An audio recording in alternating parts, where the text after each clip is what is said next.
May 3 bibe akong nakita. But wait, higit pa pala sa 3. At talagang nasa ulo sila. Mga duck clips yan na uso ngayon suotin, bata man o matanda.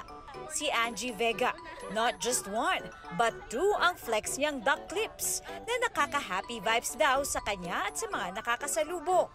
Sa Binondo, saan ka man mapalingon, may kumakaway na duck clips. Meron namang nagsusuot ng bibe dahil walang bebe.